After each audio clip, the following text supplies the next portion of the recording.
According to the Department of Health and Human Services, prescription opioid overdoses killed more than 165,000 Americans between 1999 and 2014. But there is a safer alternative to this. Many of you guys in this room have seen it. People in the back of the room blazing and smoking pot. Maybe you've seen it in movies, maybe you've heard it in songs.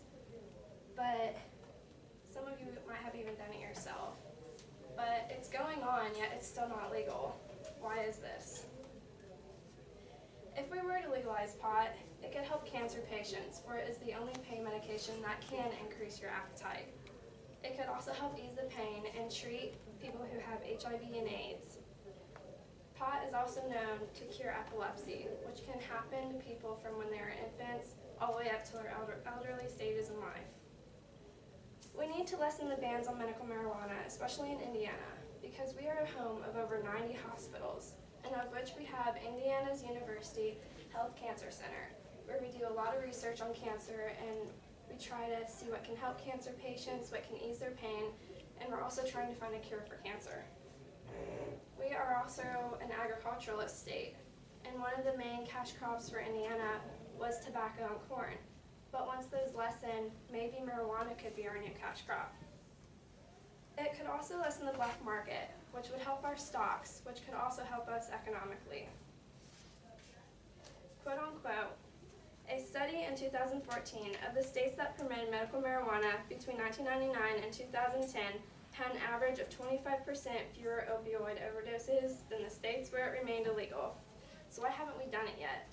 We've not done it because a lot of people think that medical marijuana is a gateway drug, but this isn't true. Many opioid products and alcohol products are way more addicting than medical marijuana.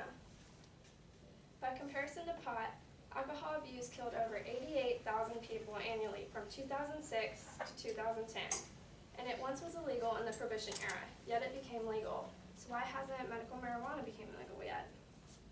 It is nearly impossible to die from marijuana overdose, but opioid overdoses have contributed to more than 14,000 deaths in 2014 alone.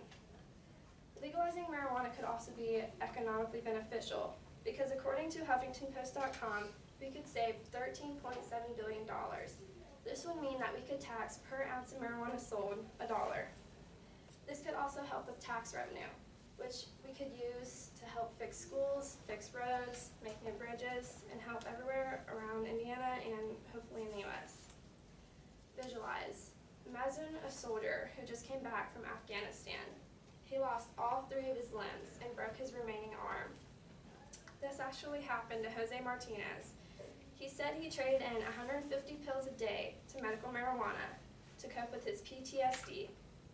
He said it helped calm his nerves and his anxiety. When he got around a lot of people, his anxiety would shoot up.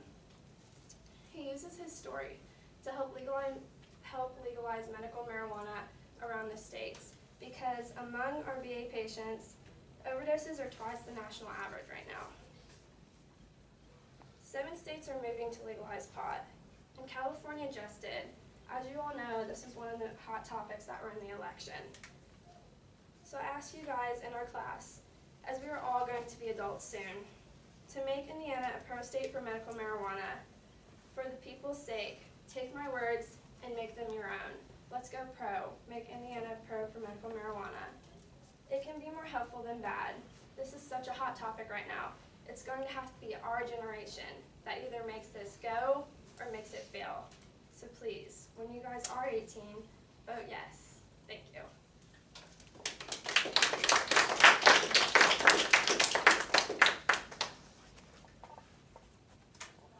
Do you know how President-elect Trump feels about this situation? He got a C+ on it, and he said that he wanted, like, the states individually, they could do what they wanted. So do you think in Indiana we should legalize recreational and medical, or just medical?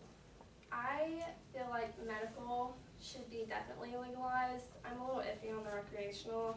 I don't see much difference between it and tobacco use, though. How are they going to like regulate between like medical marijuana and recreational? Because I know that like even with like antibiotics right now, you know, people like sell them for money and stuff, and people will still abuse them. Well, technically recreational is happening right now, it's just not legal. So there's really not much they can do about the black market. But they are regulating it, like there's states that have made medical marijuana legal, 25%, like there's not overdoses on opioids. And that was one of the main like reasons why all the states are thinking about like legalizing it, because it is a safer and healthier alternative. So I know California has legalized medical and recreational, so is there a certain age you have to be to go into like the dispensaries and stuff like that? I'm guessing it would be the same age as tobacco, which is 18, but I didn't find that. All right,